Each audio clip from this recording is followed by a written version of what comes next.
Welcome to money master.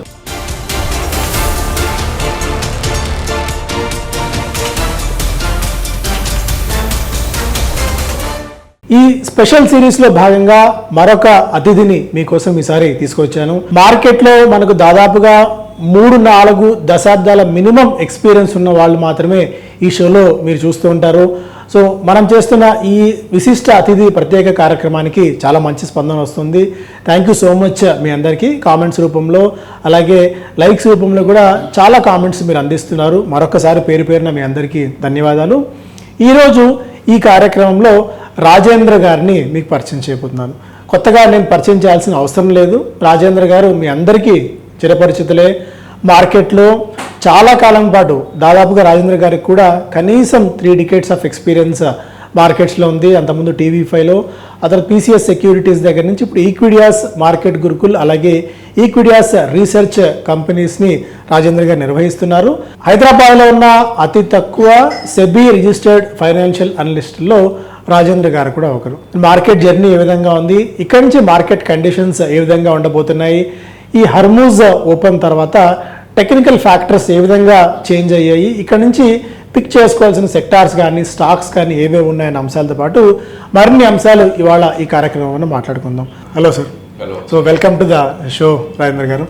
So మనకు ఆల్మోస్ట్గా మనం 10 years నుంచి ఆల్మోస్ట్ మనం ఒకరినొకరు చూసుకుంటూనే ఉన్నాము. సో ఎలా మీ జర్నీ స్టార్ట్ అయింది సార్? అంటే మీరు మార్కెట్స్లోకి ఏ విధంగా వచ్చారు అండ్ ఈ జర్నీలో ఈ 3 decades ఆఫ్ ఆల్మోస్ట్ జర్నీలో మీ ఏమేం పాయింట్స్ మీరు నోటీస్ చేశారు మేజర్గా? Education background engineering. So electronic engineering చదివాను. 1992లో పాస్ అవుట్. ఆ రోజుల్లో కంప్యూటర్స్ కానీ ఎలక్ట్రానిక్స్ కానీ అంత జాబ్స్ ఉండేవి కాదు. ఏమన్నా ఉన్నా కూడా L&T లాంటి కంపెనీస్లో ఉండేది. అండ్ ఐ థింక్ యాక్సెస్ ఉండేది కాదు మనకు అది. సో కాలేజ్లో ఉన్న డేస్లోనే ప్రాబ్లీ ఫ్రెండ్స్ ద్వారా కానీ కొంతమంది we used to invest in stock markets. So షేర్లు కొంటాం. ఆ రోజుల్లో it's all outcry and brokers దగ్గరికి వెళ్ళి ఒక షేర్ కొంటాం, ఆయనకు డబ్బులు ఇవ్వటం, అగైన్ సర్టిఫికేట్స్ తీసుకోవటం, ఇట్స్ ఆల్ ఫిజికల్. ఆ రోజు అక్కడి నుంచి కాలేజ్లోనే వీస్ టు స్టాక్స్ అనేది ఒక ఎక్స్పీరియన్స్ అనేది వచ్చింది మాకు. I mean 3rd, 4th year ఇంజనీరింగ్లో ఉన్నప్పుడే. అండ్ ఎప్పుడైతే ఆ రోజుల్లో ఆప్షన్ ఏంటి అంటే కనుక ఓన్లీ యూఎస్కి వెళ్ళాల్సిన ఆప్షన్ ఉండేది హైయర్ స్టడీస్కి. నాకు అన్ఫార్చునేట్లీ వీసా రిజెక్ట్ అవడం జరిగింది. సో 2 times వీసా రిజెక్ట్ అయింది అంటే కనుక ఆ రోజుల్లో 3 years వరకు అప్లై చేయటానికి లేదు. So in search of a job I couldn't get any job ఆ రోజుల్లో నా electronics and communication related. So because stocks interest ఉంది కాబట్టి మా ఫ్రెండ్ చెప్పడం వల్ల వాళ్ళ కజిన్ దగ్గర స్టాక్ బ్రోకింగ్ ఫర్మ్లో I joined to learn something. So 1992 exactly నేను జాయిన్ అయిన 3 to 4 monthsకే హర్షద్ మెహతా స్కామ్. దాని తర్వాత I used to invest very little amount and probably up to 8 years అంటే 2000 వరకు కూడా జస్ట్ లెర్నింగ్ ప్రాసెస్లోనే ఉన్నాం. సో ఒకసారి డబ్బులు వచ్చాయి, ఒకసారి డబ్బులు పోయాయి అండ్ స్కామ్స్ జరిగాయి. అఫ్ కోర్స్ అగైన్ 2000లో కూడా మనకి Y2K ఇష్యూస్ రావటం చూసాం. ఈవెన్ అప్పుడు కూడా ఐటీ బూమ్, బర్స్ట్ ఇవన్నీ కూడా. సో వీటన్నిటికీ ప్రధానంగా ఏమి రిలేట్ చేస్తాయి, why we are not making money, దానికి ఏంటి అనేది ఆ రోజుల్లో డిసిప్లిన్ కానీ ఇవన్నీ అంత లేవు యాక్చువల్లీ. సో అప్పుడు ఏంటంటే మన దగ్గర 100 రూపాయలు ఉందంటే బ్రోకరే 1000 రూపీస్ ఇచ్చి ఈ use to allow us to trade and all. So దాని తర్వాత we started technical analysis. So my boss ఎవరైతే ఉన్నారో ఆయన హీ స్టార్టెడ్ టెక్నికల్ అనాలిసిస్. నన్ను కూడా జాయిన్ అవ్వమంటే వీస్ టు ఐ మీన్ ఆ రోజుల్లో అప్పుడు స్టార్ట్ చేసాం మా జర్నీ 2000-2001లో. సో ఆ రోజుల్లో only very few technical analyst. I think hardly all over ఇండియాలో ఒక 5-6 మంది ఉండేవాళ్ళు.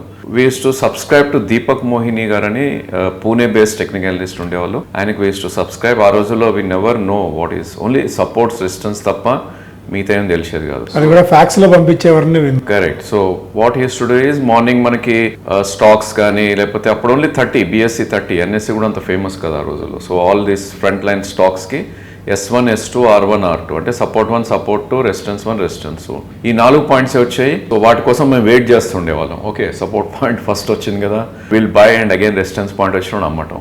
So for that we use to pay 25,000 per month ఆ రోజుల్లో. So it was a huge amount and all. So అక్కడి నుంచి స్టార్ట్ చేసి విత్ ఇన్ 5 years అంటే 2005 కల్లా వేరియస్ బుక్స్ అవి మేము చదివి వేరియస్ స్కీమ్స్కి సబ్స్క్రైబ్ చేసి అట్లా మేము వీ లెర్న్డ్ యాక్చువల్లీ. సో 2005లో మాకు ఒక అవగాహన వచ్చింది. Okay something is there in technicals and all ఆ పారామీటర్స్ అవన్నీ కూడా. సో మేము బేసికలీ ఫాలో అయింది Japanese candlesticks. So even ఈ రోజు కూడా అదే ఫాలో అవుతుంటాం. ఈ రోజు కూడా లెర్నింగ్స్ ఉంటూనే ఉంటాయి and probably that's the journey we started and 2005 నుంచి almost this 20 years I'm on technicals and all. Of course professionally నేను PCS సెక్యూరిటీస్లో ఉన్నప్పుడు 2005 నుంచి ఆల్మోస్ట్ 2019 ఈ 14 years ఏదైతే ఉందో అక్కడ I help lot of clients in technicals. ఇంకా మీకు తెలుసు my journey when I join TV5 and all, అక్కడ we did lot of shows and all. And probably I think last 2-3 years నుంచి కొంచెం మీడియాకి దూరంగా ఉన్నా కూడా 1 or 2 shows we're doing. And ఈక్విడియాస్ రీసెర్చ్ ఏదైతే నా బేబీ అనేది ఉందో వీ స్టార్టెడ్ ఇన్ 2019. సో ఎప్పుడైతే 2018లో PCS లో రిజైన్ చేసి I wanted start on my own. And అక్కడి నుంచి ఈ last 7 years journey was again very good. Every cycle అనేది మార్కెట్స్లో ఉంటూనే ఉంటాయి, స్కామ్స్ అనేది ఉంటూనే ఉంటాయి, but eventually we should be in the market నుంచి బయటకు వెళ్లకుండా ఉంటేనే విల్ బి సక్సెస్ఫుల్ అని నా experience. And again even today I'm the student of the market. So నాకు మొత్తం తెలుసు అని ఎప్పుడూ అనుకోను నేను. And every time we do mistakes and all, but ఆ మిస్టేక్స్ని కరెక్ట్ చేసుకుంటూ అండ్ ప్రాబ్లీ ఏమవుతుందంటే మనకి యాజ్ ఎ టెక్నికల్ అనలిస్ట్ కూడా 4-5 కాల్స్ సక్సెస్ అవ్వగానే కొంచెం కాన్ఫిడెన్స్ పెరుగుతుంది, ఓవర్ కాన్ఫిడెన్స్ పెరుగుతుంది. And we try to ignore some parameters even calls ఇచ్చేటప్పుడు కూడా. అవి మిస్టేక్స్ అవుతూనే ఉంటాయి అండ్ అవి కరెక్ట్ చేసుకుంటూ ఈ జర్నీ ఇప్పుడు కొనసాగుతుంది. బేసిక్గా రాజేంద్ర గారిది నో నాన్ సెన్స్ అప్రోచ్, అంటే ఎక్కువ హడావిడి చేయటం, అవసరానికి మించి మాట్లాడటం అనేది చాలా రేరెస్ట్ ఆఫ్ రేర్ కేసెస్లో నేను ఈ అన్నేళ్లలో కూడా చూశాను. ఎంత అవసరమో, ఏది అవసరమో, ఎంతవరకు అవసరమో అంతే మాట్లాడతారు. అంటే బేసిక్గా ఇది మీరు అన్న ఈ జర్నీలో కూడా మీరు ఎక్కువగా గుజరాతీ మార్వాడి కమ్యూనిటీతో బాగా పనిచేశారు. అంటే ఆల్మోస్ట్ 2 decades ప్లస్లో కూడా. సో మేజర్గా వాళ్ళ దగ్గర నుంచి మీరు ఏం నేర్చుకున్నారు? బిజినెస్ ఫ్యామిలీస్ బేసికలీ మాజోడీ, గుజరాత్ వీళ్ళందరూ కూడా. And risk appetite, risk taking ability ఇవన్నీ కూడా చాలా ఉంటాయి వాళ్ళకి. అండ్ సెకండ్ థింగ్ వాళ్ళ బ్లడ్లోనే ఉంటుంది బిజినెస్ అనేది. సో ఎవ్రీ టైమ్ మనకేంటంటే as a Telugu family and all కొంచెం బిజినెస్కి దూరంగా ఉంటాం. మనకి నెలకింత జీతం వస్తే చాలు ఆ టైప్ ఉండే kind of upper middle or middle class నుంచి. బట్ వాళ్ళు they want to go big. So అది ఒకటి I learn from them. And second thing ఏదైనా సెట్ బ్యాక్ వచ్చినా కూడా I shouldn't go down. So ఆ సెట్ బ్యాక్ని మనం ఎక్స్పీరియన్స్గా ఆపర్చునిటీగా తీసుకుని we have to go in front. So ఆ రోజుల్లో కూడా they to talk actually Marwari community బాంబేలో కర్నా సున్నా సబ్కా కర్నా అప్నా, అదొక word which is very very relevant even today. So అందరి మాట వినండి, మనం చేసేది మనం చేయాలి. సో ఈవెన్ నేను కూడా అదే చెప్తుంటాను మా క్లయింట్స్ కానీ ఎవరైనా వెల్ విషర్స్ కానీ. సో మా అనాలిసిస్ అంతా మా వరకు మేము చేస్తుంటాం, బట్ అది మీకు ఇంప్లిమెంట్ చేసుకునేటప్పుడు మీ రిస్క్ అపెటైట్ అండ్ మీ ఇది అనేది మీరు చూసుకోవాలి. అండ్ ఇంకో వర్డ్ వెరీ రిలవెంట్, ఇది టోకర్ కాకే టాకర్ బను, టోకర్ కాకే జోకర్ నొక్కో బను అని ఒక వర్డ్. సో ఇవన్నీ కూడా బాంబే బేస్డ్ పర్సన్స్ తోటి వెన్ ఐ వాస్ టాకింగ్ ఇవి ఉండేది. అంటే దెబ్బ తగిలినా కూడా you should become very strong, కానీ దెబ్బ తగిలినాక నువ్వు మార్కెట్ వదిలేసి వెళ్ళిపోతాను అందుకోసం జోకర్ లాగా అవ్వకూడదు అని ఈ వర్డ్. సో ఐ థింక్ చాలా రిలవెంట్ ఇవన్నీ బికాస్ ఆ కమ్యూనిటీలో ఉన్నందుకు. అఫ్ కోర్స్ చాలా మంది 92s నుంచి ఎవరైనా ఉండి ఉంటే కనుక 92 to 2000 మధ్యలో దేవర్ లాట్ ఆఫ్ సేయింగ్స్ ఇట్లా బావ్ భగవాన్, బజార్ మందిర్ బావ్ భగవాన్, అంటే market is temple, price is God, so respect that. So ఈ రోజు కూడా చాలా చాలా రిలవెంట్. సో మనం అందరం ఇది ఎందుకంటున్నానంటే మనం అనుకుంటాం ఓకే ఈ స్టాక్ ఇంత పడకూడదు, లైక్ దీని వాల్యూ ఇంతకన్నా కిందకి రాకూడదు, ఆ అజంప్షన్ ఆర్ ఆ ప్రజమ్ ఏదైతే చేస్తాం మనం అవన్నీ తీసేయాలి. ఫర్ ఎగ్జాంపుల్ లాస్ట్ 4 years నుంచి కూడా ఐటీ స్టాక్స్ ఇన్ఫోసిస్ 1600, 1000 రూపాయలకి రాకూడదు ఇదంతా. సో ఈ ప్రైజ్ని we have to respect. So ఇవన్నీ కూడా ఐ థింక్ వాళ్ళకే చెందుతుంది, even Marwari, Gujaratis and Sindhis. Of course మన తెలుగు పీపుల్ కూడా they are started learning and all. ఇప్పుడు ఐ థింక్ లాట్ ఆఫ్ మన ఈవెన్ ఆంధ్ర, తెలంగాణ నుంచి కూడా ఎవరైతే బిగ్ ఫార్మ్స్ ఉన్నాయో they made lot of money. Even corporates కూడా they are doing good. I think wealth creation అనేది అందరూ చేస్తున్నారు మన కమ్యూనిటీ కూడా. బట్ ప్రిసైస్లీ వాళ్ళ దగ్గర there is more art of business అని నా ఉద్దేశం. Those are really good news, అంటే గోల్డెన్ వర్డ్స్ అని చెప్పుకోవచ్చు రాజేంద్ర గారు. తర్వాత ఇప్పుడు మార్కెట్ ఏంటంటే కొద్దిగా మళ్ళీ సెటిల్ డౌన్ అవుతుంది. హర్మూజ్ నుంచి కొద్దిగా పాజిటివ్ న్యూస్ ఉంది, మళ్ళీ ఆ తర్వాత హర్మూజ్ క్లోజ్ చేశారు, ఇలా వార్తలు డిఫరెంట్గా ఉన్నాయి. బట్ అవన్నీ పక్కన పెడితే అట్లీస్ట్ కొద్దిగా రెస్పెక్ట్ అయితే ఉంది అని చెప్పి ఈ మధ్య కొద్దిగా మనం మార్కెట్ని చూస్తే అర్థమవుతుంది. అండ్ ఎఫ్ఐ బయింగ్ కొద్దిగా స్టార్ట్ అయింది, రూపీ కొద్దిగా రికవర్ అవుతుంది, కొద్దిగా positive science and ray of hope మార్కెట్స్లో కనిపిస్తుంది. చార్ట్స్ ఏం చెప్తున్నాయి ఈ పాయింట్ ఆఫ్ టైంలో, ఎక్కడ ఏ లెవెల్స్ దగ్గర మళ్ళీ మార్కెట్స్కి ఒక మంచి సపోర్ట్ దొరుకుతుంది ఇక్కడ నుంచి? And next leg of rally or next leg of buying వస్తే మార్కెట్స్ ఎక్కడ దాకా మనం ఎక్స్పెక్ట్ చేయవచ్చు, Nifty and bank Nifty? US and Iran conflict ఏదైతే ఉందో ఐ థింక్ అది ఫిబ్రవరిలో వచ్చినట్టు చార్ట్స్ చూస్తే కనుక ఒక బిగ్ ఫాల్ ఎక్కడైతే ఉందో మార్చ్లో మనకు జరిగింది. సో 24,980 అంటే ఆల్మోస్ట్ 25,000 నుంచి 22,000 వరకు మార్చ్లో రావటం చూసాం. అండ్ ఏప్రిల్లో ఒక లోవర్లో ఫార్మేషన్ జరగటం చూసాం 22,182 ఏదైతే ఉందో. సో దీన్ని బట్టి మనకు అర్థమయ్యేది ఏంటంటే కనుక ఏప్రిల్లోనే మార్కెట్ ఈ ఇరాన్ అండ్ యుఎస్ కాన్ఫ్లిక్ట్ అనేది డిస్కౌంట్ చేసేయటం మనం చూసాం. Of course every time negative news వచ్చినప్పుడు మార్కెట్ పడతాం, అండ్ ఎవ్రీ టైం కొంచెం రెస్పైట్ వచ్చింది అనుకున్న టైంలో మార్కెట్ పెరగటం అలాంటివి చూసాం. లాస్ట్ 3 monthsలో ఒక టైట్ రేంజ్లోనే ట్రేడ్ అవుతుందని చెప్పాలి. ఇన్ఫ్యాక్ట్ మన మార్కెట్స్ చాలా అండర్ పర్ఫార్మ్ చేశాయని చెప్పాలి కంపేర్ టు గ్లోబ్ మార్కెట్స్. ఎందుకంటే మన నికాయ్ లాంటి ఇండిసెస్, జపనీస్ ఇండిసెస్ చూస్తే కనుక ఆల్మోస్ట్ 20% పెరగటం చూసాం ఈవెన్ ఫిబ్రవరి నుంచి. ఈవెన్ డౌ కూడా మనం చూస్తే కనుక 49,000-50,000 ఉన్న డౌ ఆల్మోస్ట్ 52,000 వెళ్ళటం చూసాం in spite of this US and Iran conflict and all. So దీన్ని బట్టి మనకు అర్థమైంది ఏంటంటే కనుక మనీ ఫ్లో ఒకటే మార్కెట్ని కంట్రోల్ చేస్తాం తప్ప ఎక్స్టర్నల్ ఈవెంట్స్ ఓన్లీ ఒక బ్లిప్ లాగా వచ్చి వెళ్ళిపోతున్నాయి. సో మన మార్కెట్స్కి వచ్చేసరికి ఐ థింక్ ఇంకా సైడ్ వేస్లోనే ఉంది అని చెప్పాలి. సో ఈవెన్ పాజిటివ్ న్యూస్ వచ్చినప్పటికీ హర్మూజ్ క్లోజ్ ఓపెన్ అయిపోయింది, ఇంకా ఎవ్రీథింగ్ ఇస్ గుడ్ అన్నప్పుడు కూడా మార్కెట్ కరెక్ట్ అగ్రెసివ్గా పెరగట్లేదు మనకి ఇప్పుడు. సో దాన్ని బట్టి మనం అర్థం చేసుకోవాల్సింది ఏంటంటే మార్కెట్ ఇంకా కొద్ది కన్సాలిడేషన్లో ఉంటుంది. In spite US Iran the issues ఏవైతే ఉన్నాయో అది రిజాల్వ్ అయినా కూడా మార్కెట్ ఒక రేంజ్లో ట్రేడ్ అయ్యే ఛాన్సెస్ ఎక్కువ ఉంటుంది. సో మనం కోవిడ్ లోస్ ఆర్ హైస్ నుంచి మనం మార్కెట్ చూస్తే కనుక ఆల్మోస్ట్ 14,000 ఏదైతే హై ఫామ్ అయిందో 2020లో, సో ఆ 14,000ది 2024 వచ్చేసరికి 26,000 అవటం చూసాం. సో మన మార్కెట్స్ యాక్చువల్లీ 2024లోనే టాప్ అవుట్ అయినాయి. సో అక్కడి నుంచి 2 years మనం ఇంటర్మీడియట్ బేర్ ఫేజ్లోనే ఉన్నామని చెప్పుకోవాలి. రీజన్ ఏంటంటే ఎఫ్ఐఎస్ సెల్లింగ్ కానీ లేదంటే మార్కెట్ ఒక కన్సాలిడేషన్లోకి వెళ్ళిందని చెప్పాలి. ఎప్పుడైతే ఈ 10-12,000 పాయింట్స్ పెరిగిందో 4 yearsలో 2 years కన్సాలిడేషన్లో ఉన్నాం. కోర్స్ లాస్ట్ ఇయర్ ఒక హైయర్ హై ఫామ్ అవుట్ అని చూసాం. 24 high was 26,277 and 25 high was 26,325. Just ఒక చిన్న అబరేషన్ తప్ప పెద్ద మూవ్మెంట్ అనేది లేదు. సో యాజ్ ఆఫ్ నౌ మనకు మార్కెట్ చూస్తే డౌన్ సైడ్ అయితే డెఫినెట్లీ క్యాప్ అయిందని చెప్పుకోవాలి. ఏదైతే 22,182 ఉందో, ఈవెన్ రేపు పొద్దున అగైన్ ఇరాన్ వార్ ఏదైనా జరిగినా కూడా లేకపోతే యుఎస్ ఇంకో కంట్రీని అటాక్ చేసినా కూడా మనం అయితే ఇంకొక షీల్డ్ అనేది ఫామ్ అవుట్ అని చూస్తున్నాం మార్కెట్స్లో 22,200 స్పెసిఫిక్గా మనం అనుకుంటే కనుక. సో అంతకుమించి పెద్ద ఫాల్ అయితే కనపట్లేదు. నౌ ఛాలెంజ్ ఏంటంటే ఆల్ టైమ్ హై ఎప్పుడు రీచ్ అవుతుంది. సో 26,325 అనేది రీచ్ అవ్వాలి ఇప్పుడు, విచ్ ఈస్ అబౌట్ 2,300 పాయింట్స్, అంటే క్లోజ్ టు 10% వరకు నిఫ్టీ పెరగాలి. అది ఎంత ఫాస్ట్గా పెరుగుతుంది అనేది ఇస్ ఎ ఛాలెంజ్. సో నా ఉద్దేశంలో probably lot of broking houses వాళ్ళందరూ కూడా వాళ్ళ టార్గెట్స్ డిసెంబర్ కల్లా 27,000 ఇస్తున్నారు. ఈవెన్ 2025లో కూడా సిమిలర్ కైండ్ ఆఫ్ టార్గెట్స్ చూసాం which were never achieved. So probably నా ఉద్దేశంలో in the next 1 year probably 26,300 or maybe 26,500 వస్తే దట్స్ ఎ గుడ్ థింగ్ అని నా ఉద్దేశం. ఒకసారి 26,300 దాటింది అంటే కనుక నెక్స్ట్ లెవెల్స్ ఎక్కడ ఓపెన్ అప్ అవుతాయి అంటే కనుక ఎంతైతే పడిందో అంటే 26,300 నుంచి 22,180 అంటే క్లోజ్ టు ఒక 4,000 పాయింట్స్ ఏవైతే ఉన్నాయో అవి పడినాయో నెక్స్ట్ 2 to 3 years లో ఆ 4,000 పాయింట్స్ క్యాప్చర్ చేసే ప్రయత్నం చేస్తుంది up side. So 26,300 plus 4,000 so 30,000 వరకు కూడా ప్రాబ్లీ 2028-29 అంటే నెక్స్ట్ 3 to 4 yearsలో అప్ సైడ్ వెళ్ళే ఛాన్సెస్ మనకు కనిపిస్తుంది.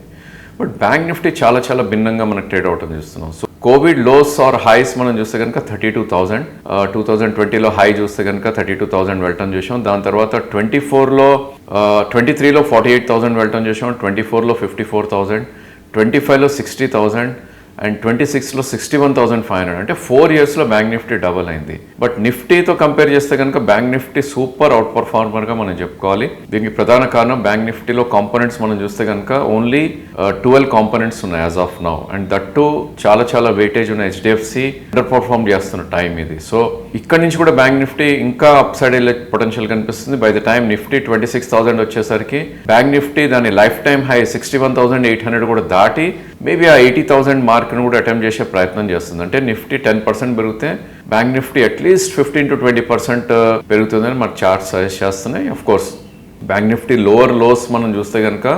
47,700, సో 49,950 ఏదైతే ఏప్రిల్లో రావటం చూసామో that will act as a very good support. అంటే ఇక్కడ నుంచి 10,000 పాయింట్స్ కింద ఉన్నప్పటికీ బ్యాంక్ నిఫ్టీలో మేబీ ఒక 20-25,000 పాయింట్స్ అప్ సైడ్ ఉంది. సో ఈవెన్ ఈ స్టేజ్లో కూడా బ్యాంక్ నిఫ్టీలో 1:2 రిస్క్ రివార్డ్ అనేది మనకి కనిపిస్తూ ఉంటాయి. I think most of the time మనకి bank Nifty about 200-day moving average as of now కూడా ట్రేడ్ అవుతుంది, అండ్ నిఫ్టీ 200-day మూవింగ్ యావరేజ్కి వే బిలో ట్రేడ్ అవుతుంది మనం చూస్తున్నాం. So among the 2 indices bank Nifty I think will do better అని chart suggest చేస్తున్నాయి. మీరు ఇంతకుముందు అన్నారు జపనీస్ క్యాండిల్స్ మీరు ఫాలో అవుతారు అని చెప్పి, ఒక్కొక్కరిది ఒక్కొక్క ప్యాటర్న్, ఒక్కొక్కరిది ఒక్కొక్క స్టైల్ ఉంటుంది టెక్నికల్ అనాలిసిస్లో. మీరు మేజర్గా 200 DMA మేజర్గా ఫాలో అవుతూ ఉంటారు ఈ మూవింగ్ యావరేజెస్ పాయింట్ ఆఫ్ వ్యూలో. అంటే స్పెసిఫిక్గా అది సెలెక్ట్ చేసుకోవడానికి ఏదన్నా రీజన్ ఉందా, అంటే రేషనల్ ఏమన్నా ఉందా, లేదంటే మీరు దాని మీద ఎక్కువగా ఫోకస్ చేయడానికి దాని ఆధారంగానే మీరు మేజర్గా స్టాక్స్ని కానీ ఓవర్గా ఇండెక్స్ని కానీ మీరు ట్రాక్ చేస్తుంటారు కాబట్టి ఎన్ని మెథడాలజీ ఆర్ ఎన్ని రేషనల్ మీరు దాంతో కాన్ఫిడెంట్గా ఉండడానికి? సో మేము టెక్నికల్ అనాలిసిస్ స్టార్ట్ చేసినప్పుడు వేరియస్ బుక్స్ చదవటం మొదలెట్టాం అండ్ వేరియస్ పారామీటర్స్ ఇవన్నీ చూడటం మొదలెట్టాం. సో జపనీస్ క్యాండిల్ స్టిక్స్ అనేవి basically way in 16th century Japanese people ఎవరైతే ఉన్నారో ఆ రైస్ ట్రేడింగ్కి ఆ ప్యాటర్న్ యూజ్ చేశారు అని ఒక విషయం మాకు తెలిసింది. దాని తర్వాత Steve నీసన్ basics of Japanese candle sticks అని స్టీవ్ నీసన్ ఆథర్, సో అతని బుక్ మేము చదవటం మొదలెట్టాము. సో దాన్ని ఎప్పుడైతే మేము ఇంప్లిమెంట్ చేసామో ఆ పారామీటర్స్ మీద ప్రైస్ ప్యాటర్న్స్ అంటాం బేసికలీ. సో ఆ ప్రైస్ ప్యాటర్న్స్ మాకు సక్సెస్ రేట్ అనేది చాలా ఎక్కువ ఇవ్వటం చూసాం. సో 5 years ప్రాక్టీస్ తర్వాత why should we go to another parameters అన్న ఒక ఫీల్ మాకు వచ్చింది. అండ్ ఈ రోజు కూడా మనం చూస్తే కనుక టెక్నికల్ అనాలిసిస్లో ఆల్మోస్ట్ 2000 పారామీటర్స్ ఉన్నాయి, వేరియస్ పారామీటర్స్ లైక్ జాన్ బాలింజర్ కానీ లేకపోతే lot of parameters which we don't even know, చాలా మంది కూడా తెలియనివి. అండ్ ఎప్పుడైతే మాకేదైతే వర్క్ అవుతుందో అండ్ ఈవెన్ ఈ రోజు కూడా ప్రూవెన్ ఇవి ఉన్నాయో అండ్ స్ట్రైక్ రేట్ ఎంత ఉందో దాని బేసిస్ మీద మేము స్టిల్ ఈ రోజు కూడా ఫాలో అవుతాం. బట్ ఏంటంటే మూవింగ్ యావరేజ్ కూడా మేము తీసుకోవటం ఎందుకు అంటే కనుక basically long term, medium term and short term ట్రేడ్స్కి ఏవైతే ఉంటాయో అవి ఉపయోగించడానికి మూవింగ్ యావరేజ్ తీసుకుంటాం. సో 20 day, 50 day అండ్ 200 dayనే ప్రిసైస్లీ ఎక్కువ తీసుకుంటాం. 200 day మూవింగ్ యావరేజ్ ఎలా వచ్చింది అనేది వీ ఆల్ నో, బికాస్ 1 yearలో ఏవైతే ఉంటాయో 200 to 10 ట్రేడింగ్ సెషన్స్ ఉంటాయి కాబట్టి 1 year బియాండ్ ఇన్వెస్ట్ చేసే వాళ్ళకి 200 day మూవింగ్ యావరేజ్ మనం చూస్తాం. అదేవిధంగా 20 days for 1 month and probably 50 days అంటే 3 months. సో ఈ టైం ఫ్రేమ్ వల్ల అవి మేము తీసుకోవడం జరిగింది. అంతకుమించి beyond that we don't look any other major parameters. Of course వాటితో పాటు వీ లుక్ ఎట్ ప్రైస్తో పాటు వాల్యూమ్ యాక్షన్లో ఉందో కూడా చూస్తాం. ప్రైస్ మూవ్ అవుతూ వాల్యూమ్ మూవ్ అవుతుంది అనుకుంటే కనుక that will take as additional parameter తప్ప ప్రిడామినెంట్లీ మాకు సక్సెస్ రేట్ ఎక్కువ ఇచ్చిన price pattern Japanese candle sticks మేము ఎక్కువ యూజ్ చేస్తున్నాం ఈవెన్ టుడే కూడా. సో సక్సెస్ రేట్ ఎంత ఉందని అనుకోవచ్చు sir. Plus long term follow అయ్యే వాళ్ళు మీరు అన్నారు ఇప్పుడు 200 day మూవింగ్ యావరేజ్. ఒకవేళ ఎవరైనా ఇన్వెస్టర్ ఉన్నారు, మేము 1 year బియాండ్ వాళ్ళు ఇన్వెస్ట్ చేస్తున్నారు, ఇప్పుడు అన్ని చార్ట్స్ వచ్చేసాయి, ఫ్రీగానే సాఫ్ట్వేర్స్ కూడా దొరికిపోతున్నాయి. అంటే ఒకవేళ అబౌట్ 200 day DMA పైన ఉంది అనుకుంటే మేబీ స్టాక్ హోల్డ్ చేసుకోవచ్చు అన్న ఒక థంబ్ రూల్ ఏమైనా పెట్టుకోవచ్చా ఇన్వెస్టర్స్ ఎవరైనా లాంగ్ టర్మ్ కోసం స్టాక్ పిక్ చేస్తున్నప్పుడు టెక్నికల్స్ని కూడా బేస్ చేసుకుని చూడాలనుకున్నప్పుడు? లాంగ్ టర్మ్కి మీరు అన్నట్టు I think 1 year time frame తీసుకుంటే కనుక 200 day moving average is critical. So stock ఏదైనా కూడా బిలో 200 day మూవింగ్ యావరేజ్ ఉంది అంటే కనుక డెఫినెట్లీ దానికి technically we shouldn't by that stock. Okay, దాన్ని వాచ్ లిస్ట్లో పెట్టుకోవాలి. ఈవెన్ ఇన్ కేస్ మనకు ఒక స్టాక్ నచ్చి ఇది నెక్స్ట్ 1-2 years పెరుగుతుంది అంటే కనుక వాచ్ లిస్ట్లో పెట్టుకుని as long as 200 day moving average కింద ఉన్నంతకాలం వీ షుడెంట్ బై అనే మా ఎక్స్పీరియన్స్ చెప్తుంది. But 200 day moving average above ఉన్న స్టాక్స్ని వీ షుడ్ లుక్ ఎట్. ఒకవేళ సెక్టర్ బాగుండి ఓ స్టాక్ 200 day అబౌవ్ ఉంది and second stock 200 day below ఉంది అంటే కనుక we should choose stock which is above 200 day moving average. That way only మనం చూడొచ్చు. And again మనం స్టాక్ని ట్రాక్ చేస్తూ ఉండాలి. So stock 200 day moving average పైన ఉంది కదా అని బ్లైండ్గా కొనేసి పెట్టకూడదు. ఇన్ కేస్ ఆ 200 day మూవింగ్ యావరేజ్ కిందకు వచ్చి కొంత టైం స్పెండ్ చేసిందంటే కనుక దాన్ని కూడా వీ షుడ్ రీలుక్ అని మా సజెషన్. సో 200 day మూవింగ్ యావరేజ్కి ఎంత దగ్గరలో ఉంటే ఐ థింక్ ఆ స్టాక్ అంత మంచిది, నాట్ మంచిది ఎగ్జాక్ట్లీ అంత సేఫ్ అని మనం చెప్పుకోవచ్చు, ఎందుకంటే స్టాప్ లాస్ దగ్గరలో ఉంటుంది. And again second thing about 200 day moving average ఉండి near to the life high ఉంటే కనుక అది ఇంకా బ్యూటిఫుల్ స్టాక్ అని మా చార్ట్ సజెస్ట్ చేస్తాయి. దో మనకి చాలా మంది ట్రేడర్స్ అండ్ ఇన్వెస్టర్స్ ఏమనుకుంటారంటే నియర్ టు ద హై ఉంది కదా ఈ స్టాక్ ఇంకెంత పెరుగుతుంది ఇక్కడ నుంచి అన్న కాన్సెప్ట్ చాలా మందికి ఉంటుంది. But that was proven wrong for the last 2-3 years కూడా చాలా మంది మనం స్టాక్స్ చూస్తే కనుక. ఫర్ ఎగ్జాంపుల్ హిటాచి ఎనర్జీ మనం చూస్తే కనుక ఎగ్జాక్ట్లీ 1.5-2 years బ్యాక్ 10,000 దగ్గర ఉంది స్టాక్. అది సో ఆల్ టైమ్ హై దగ్గర ఉంది స్టాక్. 2 years బ్యాక్ అంటే 4 years బ్యాక్ దాని స్టాక్ చూస్తే కనుక 3,500-4,000 ఉంది. సో మన పర్సెప్షన్ ఏంటంటే 3,500 నుంచి 10,000 వచ్చిన స్టాక్ ఇంకెక్కడి నుంచి ఎంత పెరుగుతుంది. సో ఫాస్ట్ ఫార్వర్డ్ 2 years ఈరోజు 38,000 ఉంది స్టాక్. సో అలా I think there are lot of stocks which have given those kind of returns. At the same time హిటాచిని ఎగ్జాంపుల్ తీసుకుంటే కనుక మనం ప్రాజ్ ఇండస్ట్రీస్ తీసుకోవచ్చు. So 3 years back that was about 300 to 400 again ఆ 400 నుంచి 800 వెళ్ళటం చూసాం. But 800 to 300 with in 1 year రావటం చూసాం. సో ఇలాంటి పారామీటర్స్ ఏవైతే ఉంటాయో మనం కేర్ఫుల్గా కూడా ఉండాలి ఎప్పుడైతే 2 to 3 టైమ్స్ స్టాక్ పెరుగుతుందో. సో అందుకోసం మేము స్టాప్ లాస్ చాలా ఇన్సిస్ట్ చేస్తాం, even for long term investment కూడా. అండ్ ఇంకొకటి సార్, స్టాప్ లాస్ అన్న థీమ్ మీరు తీసుకొచ్చారు కాబట్టి ఒకవేళ లాంగ్ టర్మ్ ఇన్వెస్టర్ ఉన్నాడు, 200 DMA ఫాలో అవుతున్న టెక్నికల్స్, ఒకవేళ స్టాప్ లాస్ పెట్టుకోవాలి అంటే ఏ లెవెల్స్ దగ్గర అంటే ఏ పారామీటర్స్ యూజ్ చేసుకుని స్టాప్ లాస్ పెట్టుకోవాల్సి ఉంటుంది? మేము యూజ్ చేసే పారామీటర్స్లో we go with only candle stick chart. So మనకేంటంటే ఫర్ ఎగ్జాంపుల్ స్టాక్ ఒకటి ఉంది, దాని ప్రైస్ అబౌట్ 150 దగ్గర ట్రేడ్ అవుతుంది అనుకుందాం మనం, అండ్ 200 మూవింగ్ యావరేజ్ ఇస్ 120 అనుకుందాం. సో ప్రైమ్ ఆఫ్ వేసి 120 మన స్టాప్ లాస్ అవుతుంది. లేదు మనం దాన్ని కొద్దిగా ఫైన్ ట్యూన్ చేయాలి అంటే కనుక 200 మూవింగ్ యావరేజ్ కింద ఆ స్టాక్ ఎంత టైం స్పెండ్ చేసిందో, అంటే మేబీ ఒక 2-3 months దాని కింద కూడా టైం స్పెండ్ చేసి ఉంటుంది. సో దానిలో తీసుకుంటే కూడా ఇంకా ఫైన్ ట్యూనింగ్ చేసుకోవచ్చు మనం అది. సో 150 రూపీస్లో మనం కొన్నాం initially, 120 is our stop loss. And దాని కింద ఒకవేళ ఆ క్యాండిల్ ఏదైతే ఉంటుందో ఆ 3-month క్యాండిల్స్ ఏవైతే మంత్లీ చార్ట్స్లోకి వెళ్ళి మనం ఫార్మేషన్ చూస్తామో, సపోజ్ ఆ క్యాండిల్ వాల్యూ అరౌండ్ సే 100 దగ్గర ఉంది అనుకుందాం. సో ఇన్స్టెడ్ ఆఫ్ 120 ఏదైతే 200 మూవింగ్ యావరేజ్ ఉందో మనం 100 ప్రైస్ని మనం స్టాప్ లాస్గా అనేది పెట్టుకోవచ్చు. అంటే 50 రూపీస్ స్టాప్ లాస్ కింద మనం ట్రీట్ చేసి పెట్టుకోవచ్చు. దీనికి ఫైన్ ట్యూనింగ్ ఏంటంటే జనరల్లీ ఏమవుతుందంటే స్టాక్ 200 మూవింగ్ యావరేజ్ కిందకు వచ్చి కొద్దిగా టైం స్పెండ్ చేసి 1 or 2 months మళ్ళీ పైకి వెళ్ళిపోయే ఛాన్సెస్ ఉంటుంది. సో అలాంటప్పుడు ఏంటంటే మనకి 200 మూవింగ్ యావరేజ్ కట్ అవ్వగానే స్టాప్ లాస్ ట్రిగర్ అవుతుంది. అండ్ దాని తర్వాత మనం అబౌట్ 200 మూవింగ్ యావరేజ్ వచ్చేప్పుడు కొనలేకపోతాం ఒక్కోసారి. సో ఒకవేళ మనం ఈ స్టాప్ లాస్ అనేది కొద్దిగా ఫైన్ ట్యూన్ చేసుకుని కిందకి తీసుకెళ్ళగలిగితే కనుక ప్రాబ్లీ ఆ స్టాప్ లాస్ ట్రిగర్ అవ్వకుండా ఉంటుంది. మనం ఈ స్టాక్ నుంచి కూడా ఆ హోల్డింగ్ టైం ఫ్రేమ్ అనేది మనకు ఆల్రెడీ ఉంటుంది. So let's come back to Nifty IT index. ఇప్పుడు ఐటీ ఇండెక్స్ అనేది చాలా లైమ్ లైట్లో ఉంది, ఒక హ్యూ అండ్ క్రై మార్కెట్లో. నిజంగా అసలు ఐటీ స్టాక్స్ని హోల్డ్ చేస్తున్న వాళ్ళు, ఐటీ ఇండెక్స్ని హోల్డ్ చేస్తున్న వాళ్ళు అసలు దీనికి రిస్పైట్ ఎక్కడుంది, ఫాలింగ్ నైఫా, ఇది బాటమ్లెస్ పిట్టా, ఎవరికి అర్థం కాని పరిస్థితిలో మనం చూస్తున్నాం ఈ ఐటీ స్టాక్స్. ఈవెన్ ఇప్పుడు మీరు అన్నారు ఇంతకుముందు ఇన్ఫోసిస్ కానీ టీసీఎస్ కానీ నేమ్ ఎనీ కంపెనీ, సో అన్నిట్లో కూడా ఏ స్టాక్ టచ్ చేసినా కూడా అసలు చేతులు కాలిపోయే పరిస్థితి. ఇన్ఫోసిస్లో for the last 5 years -31% Infosys returns, TCS last 5 years -36% down. Plus at the same time ఇప్పుడు పెర్సిస్టెంట్ కానీ యాపిల్ కానీ హెచ్సిఎల్ టెక్ కానీ అవి కొద్దిగా భిన్నంగా పర్ఫామ్ చేస్తున్నాయి. ఒక సామెత కూడా ఉంది కదా మార్కెట్స్లో, ఈ వైట్ ఎలిఫెంట్స్ అయిపోయి ఇక పెద్ద పెద్దవి ఇక అసలు నడవలేక కుప్పగూలిపోయే పరిస్థితి ఉందా, ఎవరైతే లైట్గా ఉన్నాయో కాస్త అసెట్ లైట్ మోడల్లో ఉన్నాయో వాళ్ళు బాగా డైరెక్షన్ చేంజ్ చేసుకుని వెళ్ళిపోతున్నారు. సో ఐటీ ఇండెక్స్ ఓవరాల్గా పరిస్థితి ఎలా ఉంది? అండ్ ఇప్పుడు నేను చెప్పిన ఇన్ఫోసిస్ కానీ టీసీఎస్ కానీ పర్సిస్టెంట్ కానీ యాపిల్ ఇలాంటి స్టాక్స్ కానీ ఆర్ఎల్స్ మిగిలిన మీ ఎగ్జాంపుల్స్ ఏ విధంగా తీసుకొని చెప్తారు దీన్ని? సో మనకి ఐటీ ఇండెక్స్ చూస్తే కనుక అన్నిటికన్నా అండర్ పర్ఫామ్ చేస్తుంది. సో మనకు అందరికీ తెలిసిందే నిఫ్టీలో మనం చూస్తే కనుక ఆల్ కాంపోనెంట్స్ ఆల్ సెక్టర్స్ ఉంటాయి. So BFSI segment highest weightage ఉన్న సెగ్మెంట్, అది 35% బియాండ్ ఉంది. దాని తర్వాత ఎఫ్ఎంసీజీ కానీ of course lot of sectors like metals, insurance names. ఇప్పుడైతే దే యాడెడ్ ప్లాట్ఫామ్ కంపెనీస్ కూడా లైక్ జియో, ఎటర్నల్, ఇవన్నీ కూడా నిఫ్టీ వెయిటేజ్ ఉన్న నేమ్స్. అదేవిధంగా ఐటీ ఇండెక్స్ కూడా నిఫ్టీలో ఒక వెయిటేజ్ ఉన్న కాంపోనెంట్ అది కూడా. సో ఐటీ ఇండెక్స్ మనం చూస్తే కనుక 2022లో ఆల్మోస్ట్ 39,400 ఉన్న IT index with in 1 year, అంటే ఈవెన్ 4-5 years నుంచి కూడా అండర్ పర్ఫామ్ చేస్తుంది ఐటీ ఇండెక్స్. సో 26,184 దాకా రావటం చూసాం 2023లో.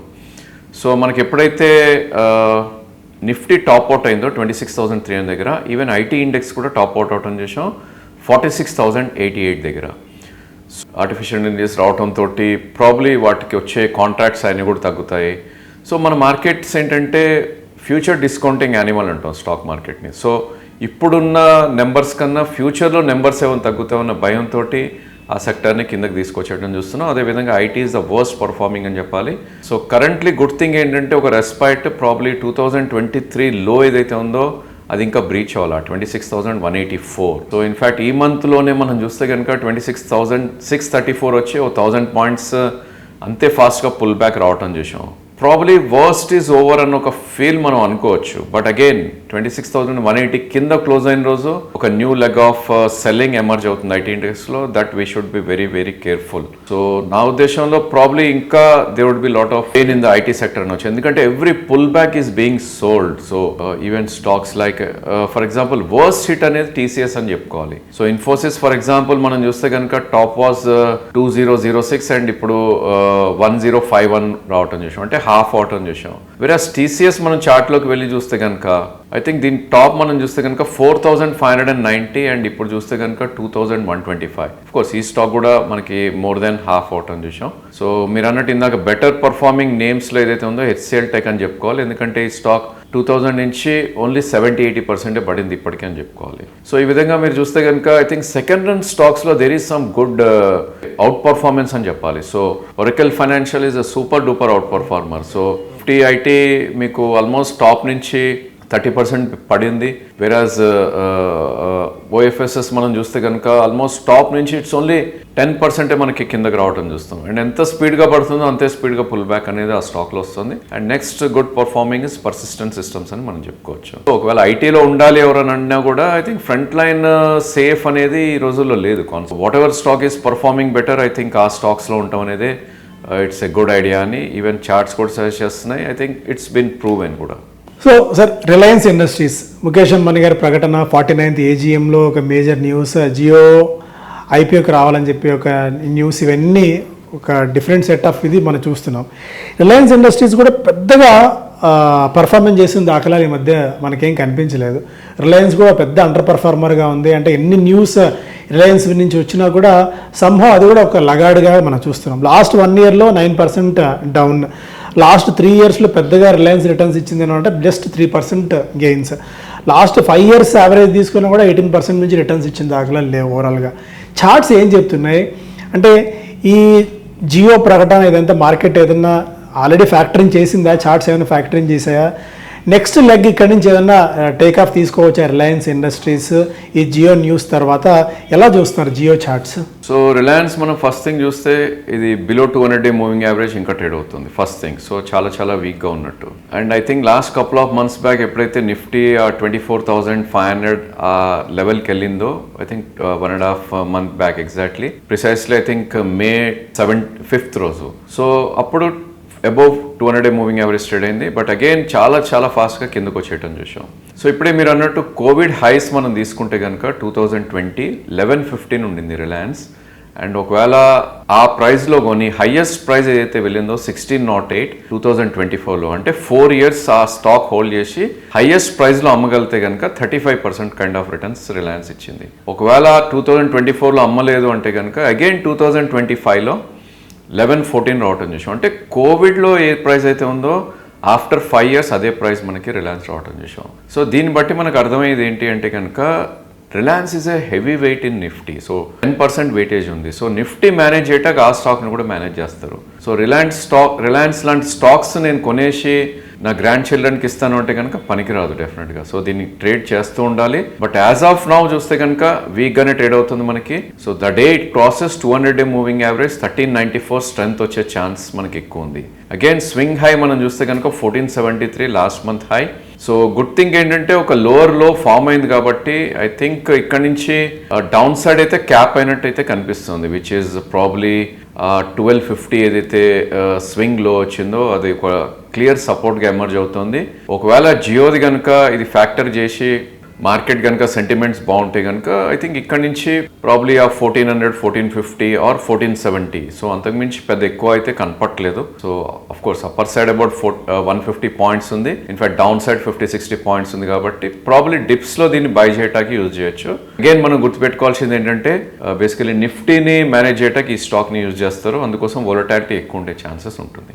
సో రిలయన్స్ పెద్ద ఆశలు పెట్టుకోవాల్సిన అవసరం లేదన్నట్టుగా మీరు చెప్పిన బట్టి అర్థమవుతుంది. ట్రేడ్ చేసుకోవాలి కానీ ఇన్వెస్ట్ అండ్ ఫర్గెట్ స్టాక్ అయితే రిలయన్స్ ఇప్పట్లో కాదు అని. అట్ ది సేమ్ టైం ఇంకోటి జియో ఐపీఓ వస్తుందంటే ఎయిర్టెల్ స్టాక్లో యాక్టివిటీ, ఎయిర్టెల్ గురించి డిస్కషన్ బాగా అవుతుంది మార్కెట్లో. ఎందుకంటే వాల్యుయేషన్స్ పాయింట్ ఆఫ్ వ్యూలో జియో ఇచ్చిన వాల్యుయేషన్స్ అండ్ జియో మేబీ ఈ ప్రైస్కి రావచ్చు అన్న వాల్యుయేషన్స్తో extreme valuations when compared with Airtel ఉంది. అంటే సబ్స్క్రైబర్ కౌంట్ చూసుకున్నా ఆర్ఎల్స్ రకరకాల ఫ్యాక్టర్స్ చూసుకున్నా ఎయిర్టెల్ కొద్దిగా బెటర్గా కనిపిస్తుంది ఇప్పుడున్న మార్కెట్ కండిషన్స్లో. కాకపోతే ఎయిర్టెల్ ఇప్పటికే చాలా స్ట్రాంగ్ పర్ఫార్మెన్స్ మనం చూసాం. లాస్ట్ 1 ఇయర్లో పెద్దగా పర్ఫామ్ చేయకపోయినా లాస్ట్ 3 ఇయర్స్లో ఆల్మోస్ట్ 135%, లాస్ట్ 5 ఇయర్స్లో ఆల్మోస్ట్ 250% దాకా పర్ఫామ్ చేసింది.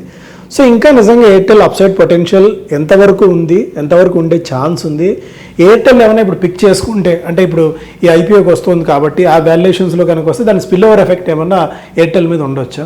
డెఫినెట్గా ఉంటుంది. సో ఫస్ట్ థింగ్ ఏంటంటే జియో ఎప్పుడైతే వస్తుందో పియర్ కంపారిజన్ అనేది స్టార్ట్ అవుతుంది. ఎందుకంటే all these days telecom sector చూస్తే కనుక భారతీ ఎయిర్టెల్ తప్ప మిగతా స్టాక్ ఏం లేదు. కోర్స్ ఐడియా ఉన్నప్పటికీ అది వాటి ట్రబుల్స్లో అది ఫేస్ చేస్తూ అది ఒక పెనీ స్టాక్ లాగా అయిపోయింది.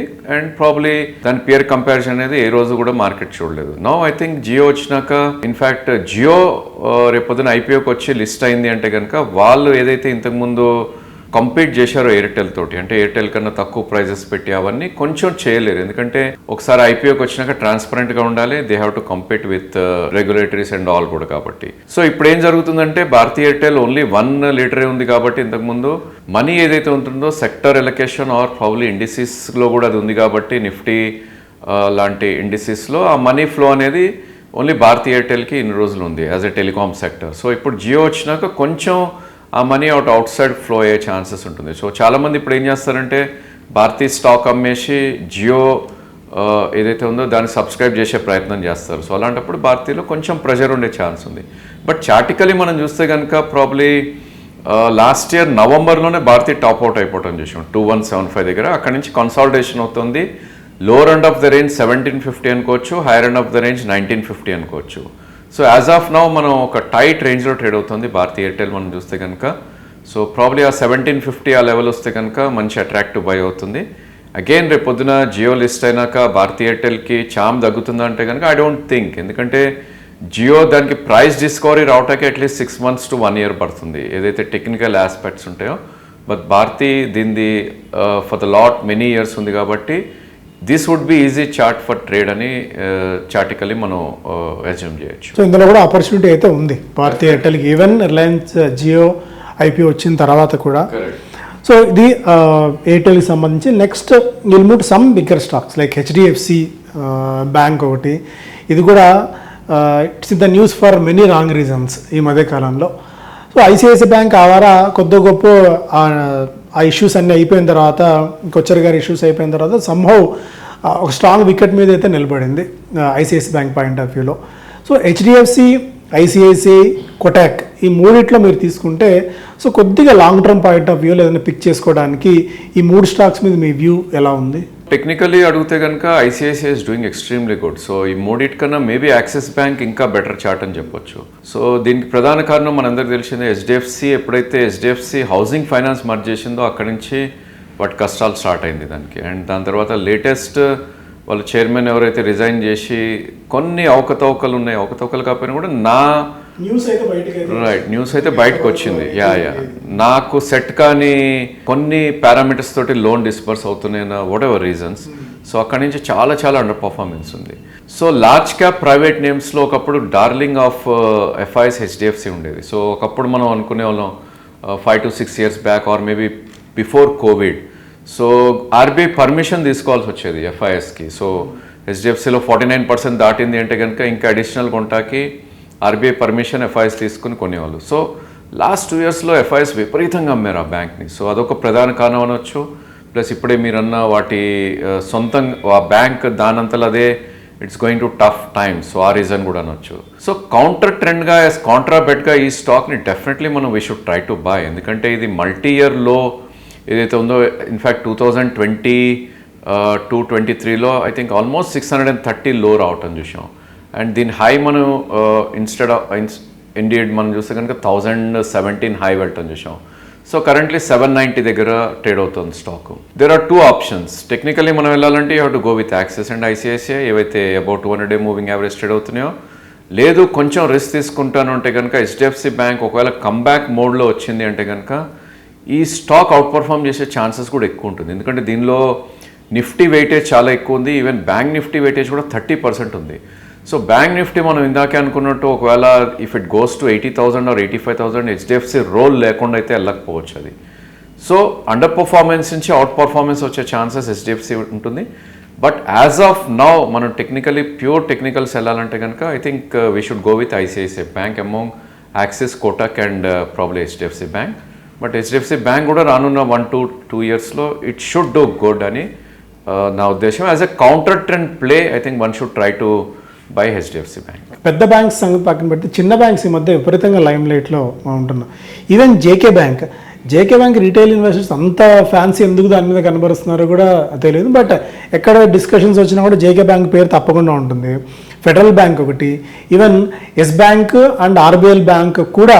సో పెద్ద ప్లేయర్స్ వచ్చి ఈ 2 బ్యాంక్స్లో majority of the stakes acquire చేసిన తరుణంలో Yes bank, RBL bank, JK bank, Fed bank, ఈ 4 స్టాక్స్ మీద మీ ఒపీనియన్ ఏమైనా ఉందా చిన్న బ్యాంక్స్ పాయింట్ ఆఫ్ వ్యూలో?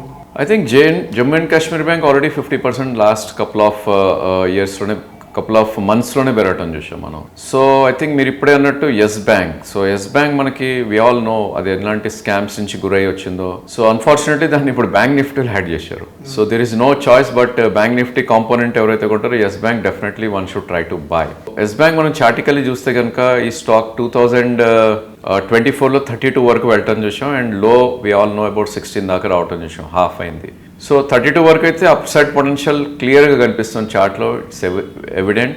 అంటే ఇక్కడ నుంచి 7-8 రూపీస్ అప్ సైడ్ వెళ్ళే ఛాన్స్ ఉంటుంది. దాని తర్వాత నెక్స్ట్ లెగ్ ఒకవేళ దీనిలో ర్యాలీ వచ్చింది అంటే కనుక ఆబ్వియస్లీ 2020 హైస్కి మనం వెళ్ళి చూడాలి chartically. So that is about 87. So 87 వెళ్తుందా వెళ్ళదా అనేది it's a very big question. So when I'm talking to fundamentalist I think last couple of క్వార్టర్స్లో కొంతమంది ఫండమెంటల్ అనాలిసిస్ట్లో మాట్లాడుతున్నప్పుడు అనలిస్ట్ తోటి వాళ్ళు అన్నారు ఇఫ్ ఎస్ బ్యాంక్ కనుక 50 రూపీస్ అయింది అంటే కనుక దాని market cap more than State bank of India అవుతుంది. సో ఇస్ ఇట్ పాసిబుల్ అని అడిగారు.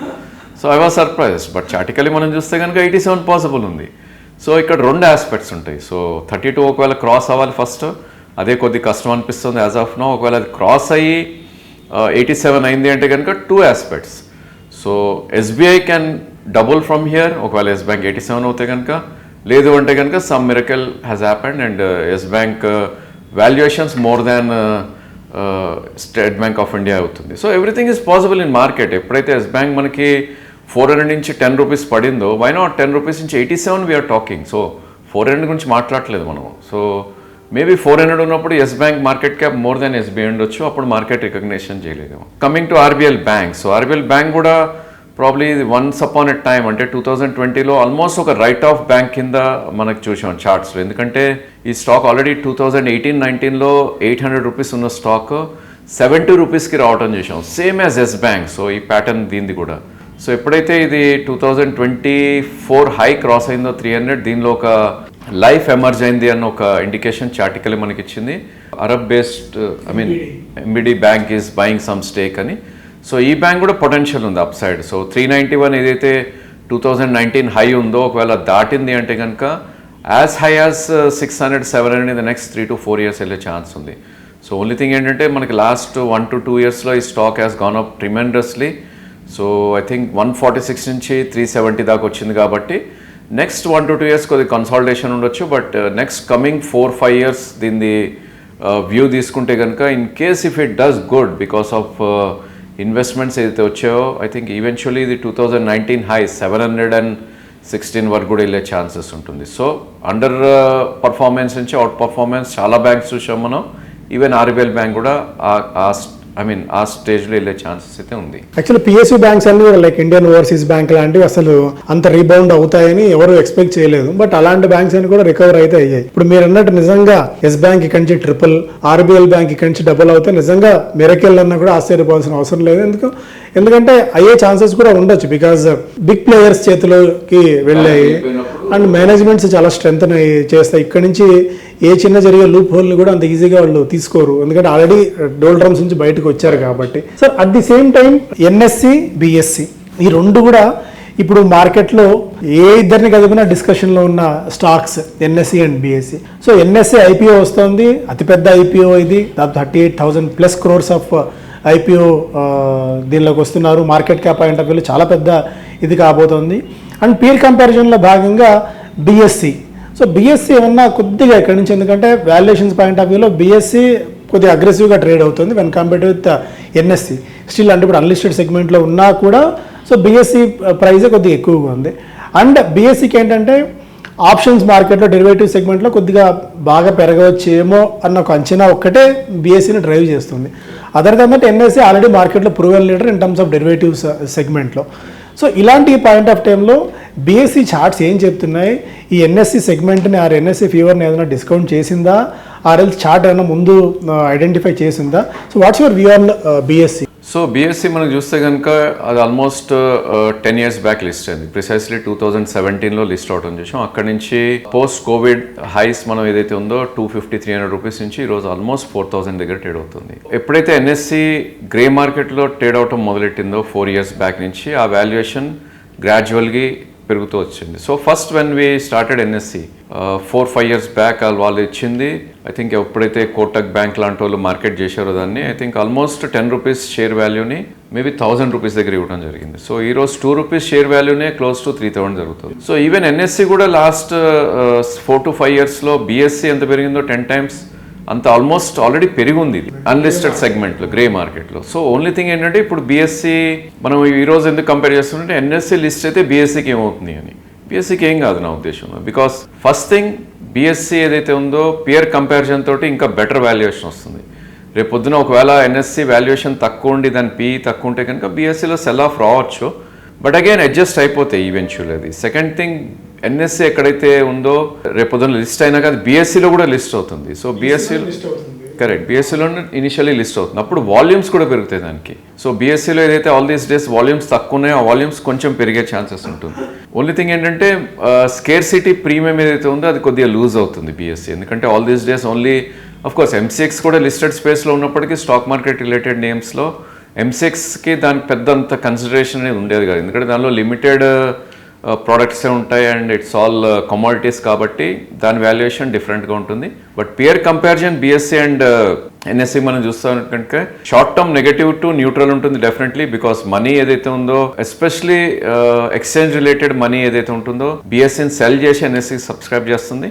అండ్ ఒకసారి లిస్ట్ అయినాక ఆ అడ్జస్ట్మెంట్ అనేది మేబీ 1 to 2 quarters జరిగే ఛాన్సెస్ ఎక్కువ ఉంటుంది. సో బీఎస్సీ నంబర్స్ ఏదైనా చార్ట్స్లో కనిపిస్తున్నాయి సార్? అంటే బీఎస్సీ ఎక్కడ దాకా అప్సైడ్ పొటెన్షియల్ కానీ ఆర్ఎల్స్ ఒక కన్సల్టేషన్ ఫేజ్ ఉండవచ్చా? చార్ట్స్ ఏం చెప్తున్నాయి బీఎస్సీ గురించి? So BSE actually every time higher highs formation జరుగుతుంది. సో ఎవ్రీ ఇయర్ మనం చూస్తే కనుక 2025 అంటే లాస్ట్ ఇయర్ జూలైలో ఆల్మోస్ట్ 3030 దాకా వెళ్ళటం చూసాం. దాని తర్వాత రీట్రేస్ అయ్యి 2020 దాకా రావటం చూసాం. సో 30% రిట్రేస్మెంట్ అనేది ఆల్వేస్ వెరీ వెరీ కామన్ ఇలాంటి హై ప్రైజెస్లో ఉన్నప్పుడు. సో ఈ నేపథ్యంలో నా ఉద్దేశంలో లాస్ట్ ఇయర్ హై ఏదైతే ఉందో 3030 అనేది ఒక మేజర్ సపోర్ట్గా ఇప్పుడు యాక్ట్ చేస్తుంది. సో ఐ థింక్ ఈ ఇయర్ లో కూడా మనం చూస్తే కనుక 2537 వచ్చినప్పటికీ మంత్లీ చార్ట్స్లో మనం వెళ్ళి చూస్తే కనుక క్లోజింగ్ బేసిస్ 3000 అబోవే క్లోజ్ అవటం చూసాం. సో అలాంటప్పుడు 30% రిట్రేస్మెంట్ ఇక్కడి నుంచి అనుకున్నా కూడా 4446 ఏదైతే హై ఉందో ప్రిసైస్లీ అక్కడి నుంచి 30% రిట్రేస్మెంట్ అనుకున్నా కూడా 3000 మార్క్ అనేది చాలా చాలా స్ట్రాంగ్ సపోర్ట్ ఉంటుంది. Just in case NSC list అయినాక దాని వాల్యుయేషన్ కనుక ఒకవేళ కిందకి తీసుకురావాలి అని మార్కెట్ డిసైడ్ అవుతే కనుక ఐ థింక్ ఈ ఫిబ్రవరీస్ లో ఏదైతే ఉందో 2377 ఏదైతే ఉందో that should act as a very very great support. So first price point 3030, second price point 2377. So next high ఎంతకి వెళ్తుంది అనేది ఇట్స్ ఎ బిగ్ క్వశ్చన్ ఇక్కడ నుంచి. సో ఒకవేళ ఇది 4460 క్రాస్ అయింది అంటే కనుక ఈజీగా 1500 పాయింట్స్ అప్ మూవ్ వెళ్ళే ఛాన్సెస్ ఉంటుంది, విచ్ ఇస్ 5500 వరకు కూడా. సో ఆ 1500 పాయింట్స్ బేసిస్ ఏంటి అంటే కనుక ఎప్పుడైతే స్టాక్ కరెక్షన్కి ఎంత గురవుతుందో హైస్ నుంచి ఆ లో మనం పారామీటర్ చూసుకుంటే కనుక ఇప్పుడే అనుకున్న 4446 నుంచి 3030 that comes to around 1400 points. So అదే 1400 పాయింట్స్ నెక్స్ట్ అప్ మూవ్ అనేది మనకి ఈజీగా విజిబిలిటీ ఉంటుంది, ఎందుకంటే మనకి అన్చార్టెడ్ జోన్లోకి వెళ్ళినప్పుడు ఇది ఒక parameter which we try to అంటే మాబ్ అంటాం, మేక్ ఆర్ బ్రేక్ లెవెల్స్ అన్నప్పుడు ఈ పారామీటర్ని కన్సిడర్ చేస్తూ ఐ థింక్ 5500 టార్గెట్ వరకు కూడా BSE as of now in the next 2 years మనం పెట్టుకోవచ్చు. Sir next will come to electric vehicle stocks, EV stocks. ఇప్పుడు ఏంటంటే ఈ లాస్ట్ 3 months 4 months ఈ ఇరాన్ ఇష్యూ వల్ల because of oil crisis, because of oil prices పెరగటము అండ్ సడన్గా two wheeler stocks, four wheeler stocks, battery maker companies లాంటివన్నీ సడన్ జంప్ అయితే మనం చూసాం. ఇప్పుడు మళ్ళీ ఈ ఇష్యూ సెటిల్ డౌన్ అయింది, కొద్దిగా సబ్సిడైజ్ అవుతుంది, అంటే సబ్సిడైడ్ అవుతుంది. ఇప్పుడు ఏదన్నా ఇప్పుడు ఎలక్ట్రా స్టిల్ ఇంకా మంచి లైమ్ లైట్లో ఉంది. ఈవెన్ ఓలా ఆ టైంలో కొద్దిగా పెరిగింది, బట్ ఓలాకు ఉన్న ఇష్యూస్ దానికి ఉన్నాయి. ఈవెన్ జేబీఎం ఆటో వాళ్ళకు కూడా మంచి ఫండింగ్ అయితే వస్తుంది. ఈవెన్ మోర్గాన్స్ మనకి మోతిలాల్ ఓస్వాల్ లాంటి పెద్ద కంపెనీస్ ఆల్రెడీ ఫండింగ్ చేస్తున్నాయి. సో ఇలా ఈ సెగ్మెంట్లో ఎస్పెషల్లీ ఈ ఎలక్ట్రిక్ వెహికల్స్, ఈ బ్యాటరీ థీమ్, ఇలా వీటి మీద మీ ఫోకస్ ఏంటి, అండ్ వీటి మీద మీరు ఏమైనా ఆల్రెడీ రీసెర్చ్ చేసిన స్టాక్స్ ఏమైనా కనిపిస్తున్నాయా? కరెక్ట్. ఐ థింక్ ఎప్పుడైతే గల్ఫ్ వార్ స్టార్ట్ అయిందో యాజ్ ఏ కామన్ మ్యాన్ మనందరం కూడా సడన్లీ మనం వెళ్ళిపోయి ఎలక్ట్రిక్ స్టవ్స్ కొంటాం మొదలెట్టాం. సో ఎప్పుడైతే petrol crisis one day, I think హైదరాబాద్లో నాకు బాగా గుర్తున్నందుకు 1 or 2 days జస్ట్ ఒక 2 hours లైన్లో నిలబడాల్సి వచ్చింది, పెట్రోల్ కానీ డీజిల్ కానీ. సో మన హ్యూమన్ నేచర్ ఏంటి అంటే కనుక we don't want any uncertainty. చాలా మంది ఏం చేశారంటే పర్ హోమ్ ఒక ఎలక్ట్రిక్ కార్ కంపల్సరీగా ఉండాలి, ఆ కాన్సెప్ట్లోకి వచ్చేసాం ఎప్పుడైతే గల్ఫ్ వార్ వచ్చిందో. అండ్ దానికి ఈక్వల్గా ఎలక్ట్రిక్ కార్స్ కొనటం కూడా మొదలెట్టారు జనాలు. సో ఒకవేళ అది క్యాచ్అప్ అయ్యింది, నెక్స్ట్ 1 to 2 years అయ్యింది అనుకుంటే కనుక that will have a very very good impact to all these electric vehicles. Even ఇప్పుడు గవర్నమెంట్స్ కూడా, ఈవెన్ ఆంధ్రప్రదేశ్ గవర్నమెంట్ కూడా మనకి జేబీఎం ఆటోతో టైఅప్ అయ్యి electric buses they are talking. Even Telangana government ఎలక్ట్రా green, of course మన Hyderabad based company అనేది కాబట్టి they have tied up and buses అనేది తీసుకుంటున్నారు. బట్ మనం చార్టికలీ it's a different thing, price is a different thing. So price ఏంటంటే ఇందాకే అనుకున్నట్టు stock market is a very very future discounting animal. So మనం ఫర్ ఎగ్జాంపుల్ ఎలక్ట్రా ప్రైజే మనం చూస్తే కనుక 2023లో ఇది 250 రూపీస్ ఉన్న స్టాక్ 2024 అంటే with in a span of 1 year 2200 వెళ్ళటం చూసాం. సో ఆల్మోస్ట్ 10 times 1 yearలో పెరిగింది స్టాక్. సో ఇందాకే అన్నట్టు ఏమవుతుందంటే ఆ 10 times వాల్యుయేషన్ ఏంటంటే 10 year గోయింగ్ ఫార్వర్డ్ ఎంత ప్రాఫిట్స్ వస్తాయో అంత వాల్యుయేషన్ చేస్తుంది కాబట్టి అంతే స్పీడ్గా కరెక్షన్ అవటం చూసాం స్టాక్ని. అండ్ ప్రాబ్లీ 2 years లో అగైన్ మనం 2023 నుంచి 2024 నుంచి 2026కి వెళ్ళి చూస్తే కనుక ఒక లో ఫార్మేషన్ 860 దగ్గర జరగటం చూసాం. సో ఇప్పుడే మీరు అన్నట్టు probably last couple of months ఏదైతే ఉందో maybe because of Gulf war కావచ్చు ఈ స్టాక్స్లో ఇంట్రెస్ట్ రావటం చూసాం. But again long way to go అని చెప్పొచ్చు చార్టికలీ. ఎందుకంటే 860 to 1500 మనం ఒకటే స్టాక్ ఎగ్జాంపుల్ తీసుకుంటే కనుక 860 to 1500 విత్ ఇన్ 3 months పెరగటం చూసాం.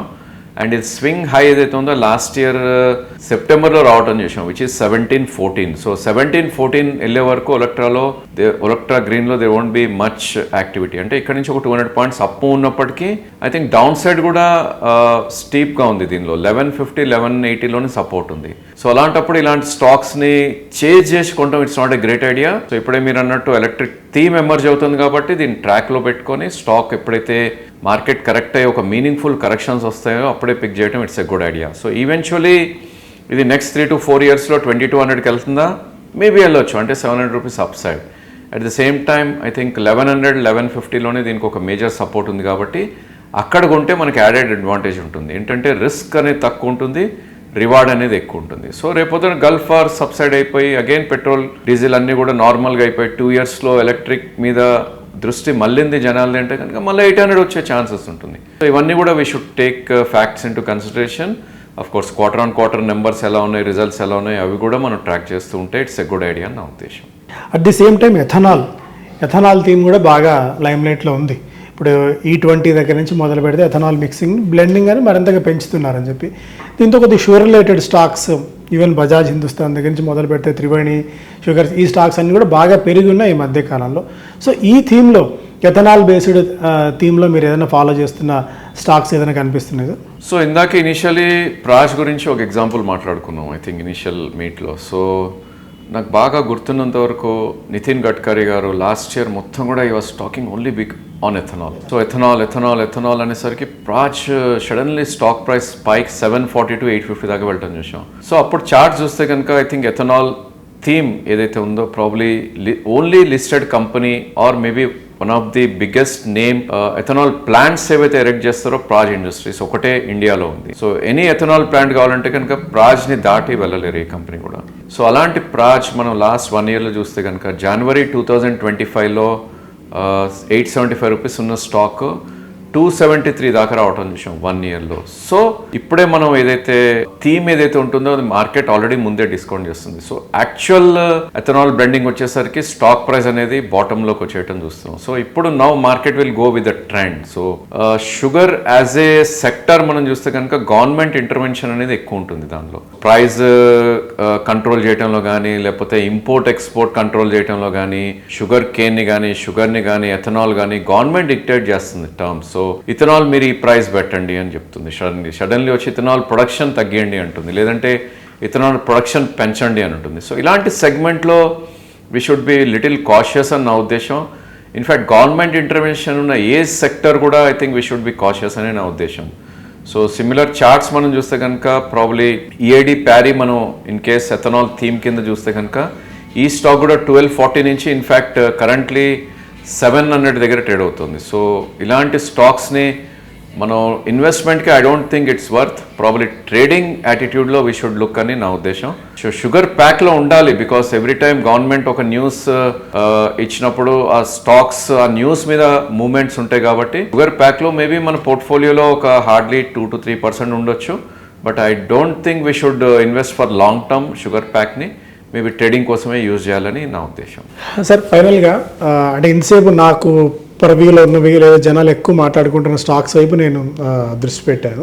సో మీరు స్పెసిఫిక్గా ట్రాక్ చేస్తుంది లేదా లాంగ్ టర్మ్ కోసం ఇవి కొద్దిగా స్ట్రాంగ్స్ చార్ట్గా ఈ చార్ట్స్ చాలా స్ట్రాంగ్గా ఉన్నాయి, లేదా మేక్ ఆర్ బ్రేక్ లాంటి సిచ్యుయేషన్లో ఈ స్టాక్స్ ఉన్నాయి అన్నవి ఏదైనా గైడెన్స్ చేస్తారా మన వ్యూవర్స్కి?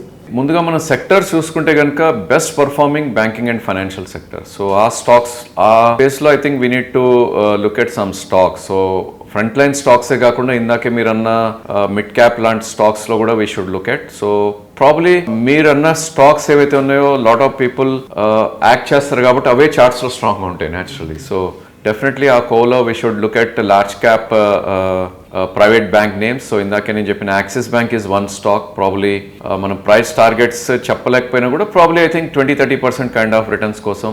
Even State bank of India దాని elephant it cannot be move fast అనుకున్న స్టాక్ అది కూడా 800 నుంచి 1200 విత్ ఇన్ ఏ క్వార్టర్ పెరగటం చూసాం. అంతే స్పీడ్గా 1250 1300 నుంచి సబ్ 1000 దాకా కరెక్ట్ అవటం చూసాం. I think that stock is one we should look at. I think global uncertainties వచ్చినప్పుడు దానికి షీల్డ్ అయ్యే సెక్టర్ ఒకటి ఉంది, pharma and health care. So ఈ సెక్టర్లో కూడా there are lot of stocks which are doing great. So మన Hyderabad based companies చూసుకుంటే కనుక ఐ థింక్ సిడిఎంఏ సెగ్మెంట్లో probably Laurus is one good idea. Probably ఇక్కడ కూడా ఒక స్టాక్ 600 నుంచి 1400 ఇన్ ద నెక్స్ట్ 1 year పెరిగినప్పటికీ మనం 20% రిటర్న్ కోసం చూసుకుంటే కనుక ఆ స్టాక్ కూడా we should look at. And probably Sai Life sciences ఒక న్యూ లిస్టింగ్ స్టాక్ ఏదైతే ఎమర్జ్ అయిందో ఆ స్టాక్ కూడా ఒక మంచి స్టీప్ కరెక్షన్ తర్వాత మళ్ళీ ఒక హైయర్ హైస్ ఫార్మేషన్ జరగడం చూస్తున్నాం. లేదు మిడ్ క్యాప్స్ రిస్క్ వద్దు మనకి లార్జ్ క్యాప్స్ కావాలి అనుకుంటే కనుక Divi's is one good stock which is doing extremely good. So ఈ స్టాక్ ని కూడా మనం 15-20% కైండ్ ఆఫ్ రిటర్న్స్ చూసుకోవచ్చు.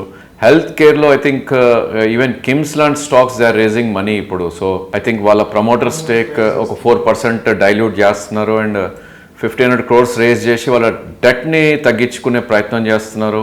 At the same time they are coming up with hospitals. కొద్దిగా మిడ్ క్యాప్లో రిస్క్ తీసుకుంటే KIMS is good idea. And probably Apollo undisputed leader, అది ఇన్ఫ్యాక్ట్ ఇండెక్స్లో కూడా ఉంది కాబట్టి ఆ స్టాక్ని కూడా మనం we should look at. But again కొద్దిగా రిస్కీ ట్రేడర్స్ ఆర్ ఇన్వెస్టర్స్ ఎవరైతే ఉంటారో they should look at probably energy related names and data centre names. So I think ఈ స్టాక్స్ ఇంకా అవుట్ పర్ఫామ్ చేసే ఛాన్సెస్ ఉంటుంది. సో చాలామంది అనొచ్చు నెట్వర్క్ టెక్నాలజీస్ లాంటివి 800,000 నుంచి ఈరోజు 5,000 ఉంది, ఇంకెక్కడి నుంచి ఏం పెరుగుతుంది. సో ఇవన్నీ కూడా ఫాల్స్ ప్రూవ్ అయ్యాయి ఇంతకుముందు కూడా. సో 5,000 స్టాక్ 6,000 వెళ్ళకూడదని ఎక్కడా లేదు. For example last couple of days back ఎప్పుడైతే ఎన్విడియా 7-8% కరెక్ట్ అయిందో మనం ఇక్కడ కూడా చూసాం. మన నెట్వర్క్ టెక్నాలజీస్ ఆల్మోస్ట్ 4,900 నుంచి కరెక్ట్ అవుతూ 4,050 దాకా రావటం చూసాం. అంటే 20% 4-5 డేస్లో కరెక్ట్ అయింది. ఆ స్పైక్స్ ఉంటాయి, డౌన్వర్డ్ స్పైక్స్. బట్ అగైన్ అలాంటి ఫాల్స్ని ఎవరైతే టాలరేట్ చేయగలరో ఆర్ ఆ రిస్క్ ఎపిటైట్ ఉంటుందో వాళ్ళకి still I think these are the names. E2E networks కానీ, నెట్వర్క్ టెక్నాలజీస్ కానీ, అదేవిధంగా ఎనర్జీ రిలేటెడ్ నేమ్స్లో సీమెన్ ఎనర్జీస్ కానీ, even still Hitachi. So probably మనం ఎంఆర్ఎఫ్ లాంటి స్టాక్స్ మనం ఒకప్పుడు అనుకునే వాళ్ళం 90sలో 94 వెన్ వి స్టార్టెడ్ ఆ టైంలో 1000-2000 రూపీస్ ఉన్న స్టాక్ 20,000 వెళ్తే చాలా గ్రేట్ అని. బట్ ఈరోజు ఎంఆర్ఎఫ్ 1.6 lakhs ఉంది. వి డోంట్ నో ఒకవేళ ఈ పవర్ థీమ్ కంటిన్యూ అయితే నెక్స్ట్ డికేడ్ అంటే 10 years కంటిన్యూ అయితే కనుక we might see that Hitachi Energy 1 lakh కూడా రావచ్చు. We are talking only 3 times ఇక్కడ నుంచి. సో స్టాక్ మనకు ఆల్రెడీ 10, 20, 30 times పెరిగిన స్టాక్ లాస్ట్ 3 yearsలో. సో 10,000 రూపీస్ ఉన్న స్టాక్ 30,000 అయింది. సో ఇప్పుడు వీఆర్ టాకింగ్ అబౌట్ ఇంకొక లెగ్ ఆఫ్ ర్యాలీలో 3 yearsలో 1 lakh. సో ఇలాంటి స్టాక్స్ అన్నీ కూడా మనం we should just invest SIP మోడ్లో అని మనం అనుకోవచ్చు. At the same time metals are doing good and defence నేమ్స్లో I think HAL or shipping కంపెనీస్లో జిఆర్ఎస్సి లాంటి స్టాక్స్, బీడిఎల్ అండ్ బిఎంఎల్ లాంటి స్టాక్స్ ఇవన్నీ కూడా 2024 ఎలక్షన్ టైంలో హై హిట్ అయిన నేమ్స్. సో అవి రీక్యాప్చర్ చేసే ప్రయత్నం చేస్తున్నాయి. సో ఒకవేళ అవి రీక్యాప్చర్ అయ్యి వాటి పైన ట్రేడ్ అవుతే కనుక ఐ థింక్ ఇంకా still they would be lot of potential అని చెప్పుకోవచ్చు. ఇన్ఫ్యాక్ట్ లాంగ్ టర్మ్లో public sector enterprises they will try to do good. So ఎవరైతే బ్యాంక్ ఇంట్రెస్ట్ కన్నా 50% ఎక్కువ మనకి సరిపోతుంది అనుకునే investors there are lot many. So FMCG names like Lever, Nestle ఇవన్నీ కూడా 20-30% టాప్ నుంచి కింద అవైలబుల్ ఉన్నాయి. అదేవిధంగా రియాలిటీ నేమ్స్ ఏవైతే ఉన్నాయో probably stocks like Godrej properties ఇవన్నీ కూడా 50% తక్కువలో దొరుకుతున్నాయి ఇప్పుడు last 2 years or 3 years. So next 3 years theme ఎవరైనా కావాలి అనుకుంటే కనుక these are the stocks to be invested అని మనం అనుకోవచ్చు. In fact heavily beaten down and totally నెగటివ్గా మాట్లాడే ఈవెన్ ఐటీ నేమ్స్లో కూడా there are some good ideas like ఇందాకే అనుకున్న Persistent System and Oracle Financial లాంటి స్టాక్స్లో కూడా డిప్స్లో కొనే ప్రయత్నం మనం చేయొచ్చు. సార్ చాలా స్టాక్స్ ఆల్మోస్ట్ ఒక 20+ స్టాక్స్ వచ్చాయి. బట్ స్టిల్ ఇందులో ఏమైనా ఫిల్టరింగ్ చేసుకోగలిగితే ఒక 2 to 3 స్టాక్స్ ఏదైనా కొద్ది కన్విక్షన్తో maybe 2 years plus 2 years down the లేదు ఏదైనా కొద్ది కాన్ఫిడెంట్ అనుకున్నవి మీరు చార్ట్స్ పాయింట్ ఆఫ్ వ్యూలో కొద్ది కాన్ఫిడెంట్గా స్ట్రాంగ్గా అనుకున్నవి ఏదైనా 2 to 3 స్టాక్స్ ఉన్నాయా? ఫైన్. ఐ థింక్ ఇప్పుడు ట్రంప్ ఉన్న రెజ్యూమ్ ఇది. సో ఐ థింక్ ఇంకో 2 years ఆయన ఉంటారు. ఈరోజు ఇరాక్ అయిపోయింది, దాని తర్వాత నెక్స్ట్ క్యూబా అటాక్ చేస్తాడు, we don't know. So Trump ఉన్నంతకాలం ఈ వొలటాలిటీ అనేది డెఫినెట్లీ ఉంటుంది. So we should shield this volatility. So shield చేయాలి అనుకుంటే కనుక లోకల్ థీమ్ మీద డిపెండ్ అయ్యే, డొమెస్టిక్ థీమ్ మీద డిపెండ్ అయ్యే 2 sectors నా ఉద్దేశంలో ఐ థింక్ బిఎఫ్ఎస్ఏ సెగ్మెంట్ ఒకటి, ఫార్మా అండ్ హెల్త్ కేర్ ఒకటి. సో రేపు పొద్దున్న ట్రంప్ వచ్చి న్యూక్లియర్ బాంబ్ వేస్తానా కూడా ఇంకా ఫార్మాకి ఎక్కువ డిమాండ్ ఉంటుంది. సో అలాంటప్పుడు I think those are the sectors we should look at. So I think we should go with 2 stocks. So private sector నేమ్లో I think Axis is one great idea. I think public సెక్టర్లో ఉండాలి అంటే కనుక probably large క్యాప్లో State bank of India and mid క్యాప్స్లో కొంచెం risk తీసుకుంటాను అంటే కనుక ఐడిఎఫ్సి ఫస్ట్. సో ఈ స్టాక్ ఆల్మోస్ట్ 90 నుంచి కరెక్ట్ అవుతూ 50-60 దాకా రావటం చూసాం. ఫర్ రాంగ్ రీజన్స్ ఈ స్టాక్ చిన్న బ్యాడ్ న్యూస్ తోటి సెల్ ఆఫ్కి గురవటం చూస్తున్నాం. ఇవన్నీ కొంచెం నెక్స్ట్ 2-3 quartersలో కనుక ఇవి ఎమర్జ్ అయిపోతే కనుక ఈ బ్యాడ్ న్యూస్ అనేది ప్రాబ్లీ ఆ స్టాక్ ఆ 3 figure అచీవ్ అయ్యే ఛాన్సెస్ మనకి కనిపిస్తుంది ఐడిఎఫ్సి ఫస్ట్. అండ్ అదేవిధంగా కొద్దిగా రిస్క్ తీసుకొని ప్రాబ్లీ పిఎస్యూ నేమ్స్లో ఉండాలి అంటే కనుక I think Indian Bank is one stock. So every time corrections తర్వాత హైయర్ హైస్ అచీవ్ అవుతున్న stock. So front line stocks Canara and probably BoB కన్నా Indian Bank is outperforming కాబట్టి ఆ స్టాక్ని ఒకటి చూడొచ్చు.